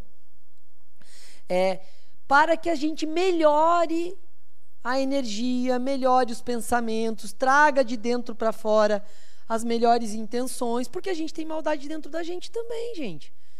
Ou vocês acham que viveram 1000 encarnações e todas foram tudo certinho? Não, a gente tem um monte de coisa estranha, né? Como conteúdo próprio. E às vezes a gente se afunda nos próprios conteúdos próprios e fala, ai, que bagunça é essa, eu não sou isso, né? Principalmente quem não tem uma perspectiva de terapia, de se conhecer melhor, né? De se terapeutizar e de se perceber nos momentos, né? Nas dificuldades, na hora, o que eu tenho para lidar, o que eu ainda tenho limitação, o que eu já conheço de mim, né? Corre o risco de se bagunçar por si próprio, não precisa nem ninguém de fora, a gente faz isso por conta própria. E quando vem alguém de fora bagunçando, mais ainda, né? Mexe com as nossas confusões todas, vocês vão ver isso lá no 6, os complexos são ativados, e aí a gente sai loucamente, nem sabe o que está fazendo. Então, nesse sentido, quando a gente usa a prece para elevar o pensamento nessa perspectiva de sair daquele pensamento negativo, sair daquela, né, daquela percepção desanimada do negócio, a gente mexe com um padrão vibratório. Tem um aspecto energético e tem um aspecto quântico, que talvez a gente nem consiga explicar muito bem. E aí, a perspectiva da gente mudar vibratoriamente mesmo, né? Da gente sair daquela dimensão densa e ir para uma dimensão mais sutil, através da prece. Tá? Conexão com espíritos amigos e família espiritual, né? A gente vai falar um pouquinho disso em reencarnação, vai falar disso na aula de família também, lá no final desse semestre, mas efetivamente a ideia de fazer uma prece para se conectar com espíritos que me tirem dessa situação, né? Então, estou desanimado, estou assustado com o que aconteceu, estou triste com a perda de alguém, tal. Então eu vou me conectar, vou ligar para quem vai me dar palavras legais ou para quem vai falar, azar é seu, morreu, entenderam? É a mesma coisa, eu vou fazer uma prece buscando espíritos que tenham esse padrão vibratório, que consigam me tirar um pouquinho dessa, né, tristeza ou dessa dificuldade, né? Mas não falo assim, espíritos me tirem daqui, eu estou tentando mudar meu padrão vibratório para que eu possa reagir, porque é sobre eu reagir, para que eu olhe e fale, eu tenho que me autorresponsabilizar, eu tenho que passar por essa experiência, eu tenho que me desenvolver nisso, tem algo aqui que eu não aprendi ainda, por isso que está se repetindo, né? E aí eu já estou dando metade de um monte de aula misturada em meia frase. Influência no físico, psicológico e espiritual.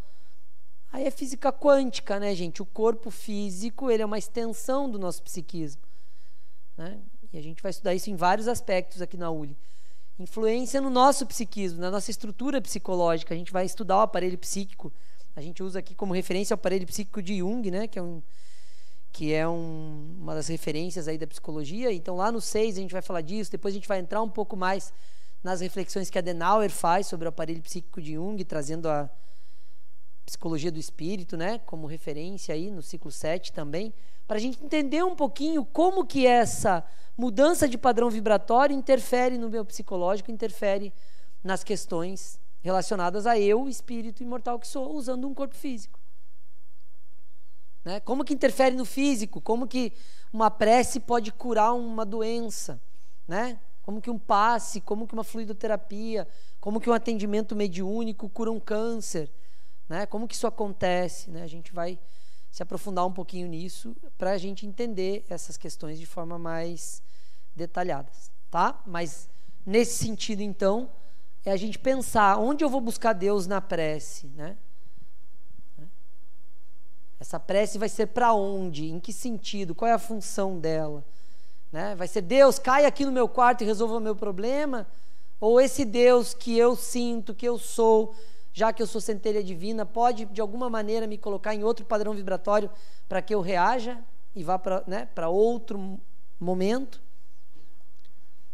Acontece uma coisa engraçada, sempre grupos familiares é complicado, né? Você tem familiares que são evangélicos. Sério? Acho que não, é só a sua, cara. Alguém tem problema em família aqui, gente? Vamos fazer de conta que a gente tem só para ser legal com ele.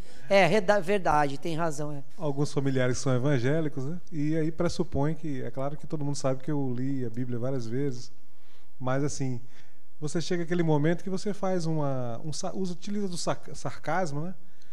Para falar que Deus não precisa de ser protegido, né? E aí alguém fala assim, não brinque com Deus, né? Como assim não brinque com Deus? Eu não estou brincando, Deus não precisa de ser,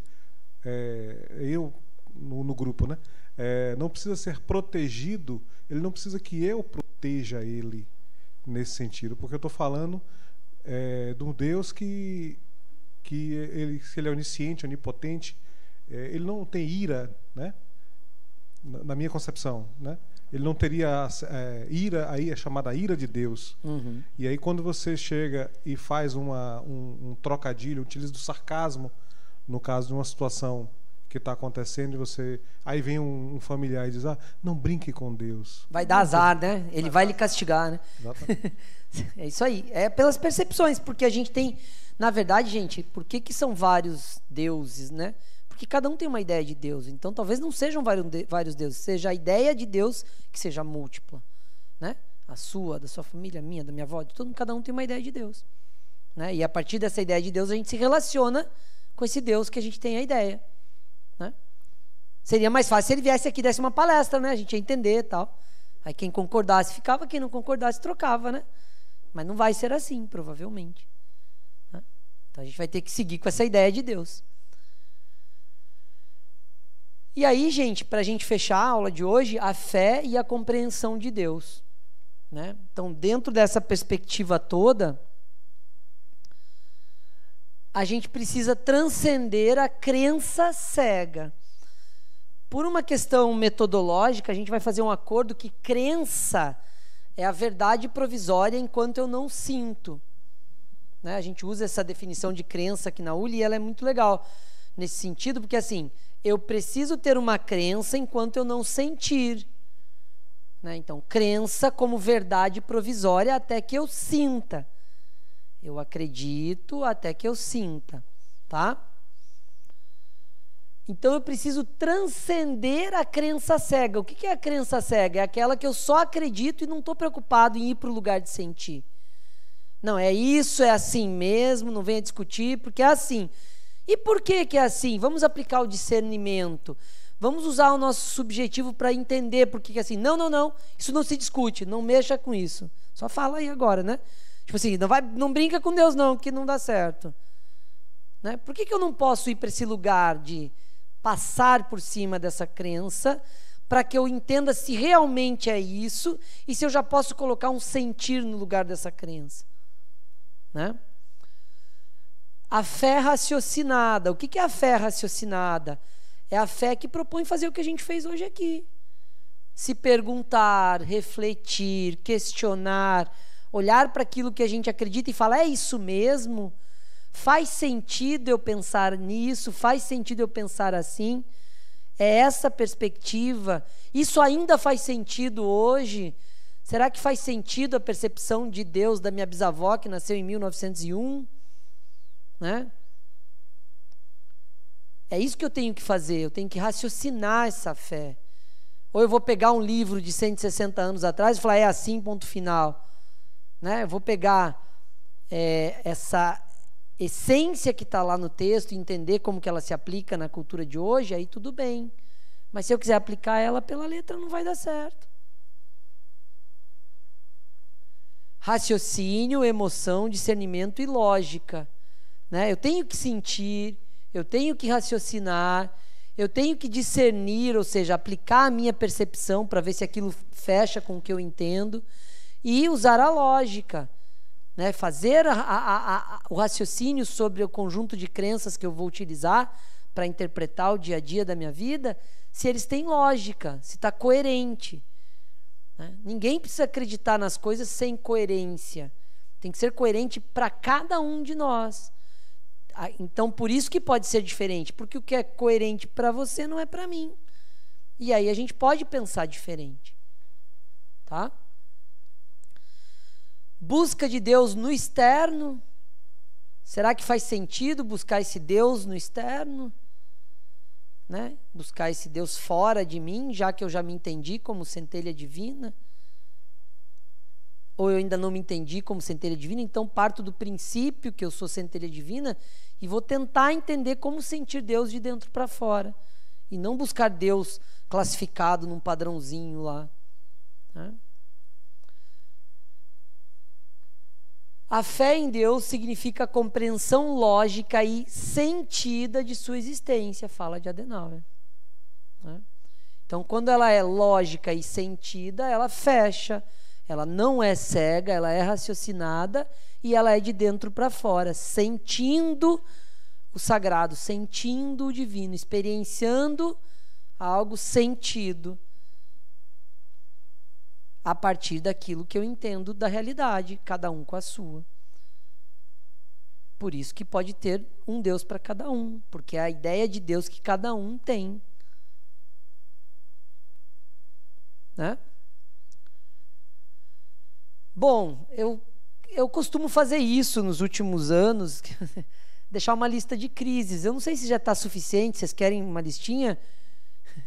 Né? Porque assim, o legal depois da aula que eu dou é que as pessoas não costumam dormir. Né? Assim, dormem mais tarde, né? Robertinho me manda mensagem 2 da manhã.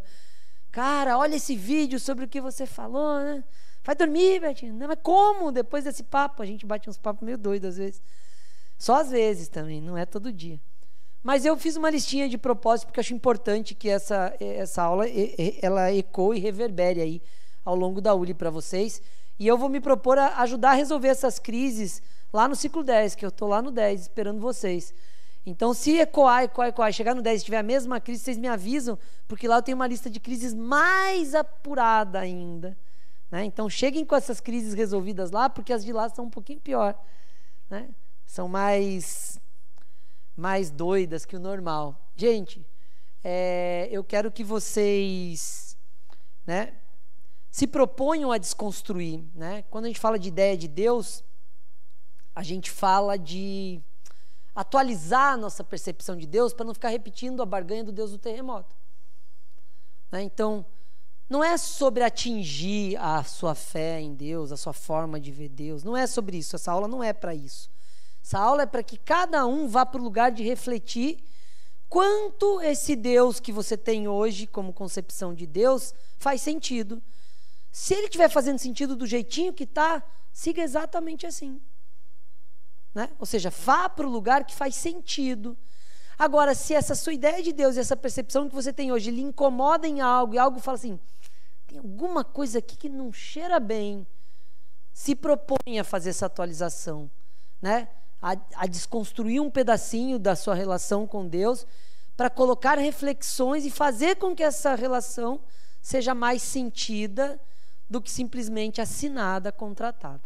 Tá? Então, espero que eu tenha conseguido propor essas reflexões, né? Trazido um pouquinho desse olhar diferente aí sobre a percepção de Deus. E a gente vai se ver bastante aqui na URI, sejam super bem-vindos. E é nessa pegada da gente pensar, discutir, tá bom? Obrigado.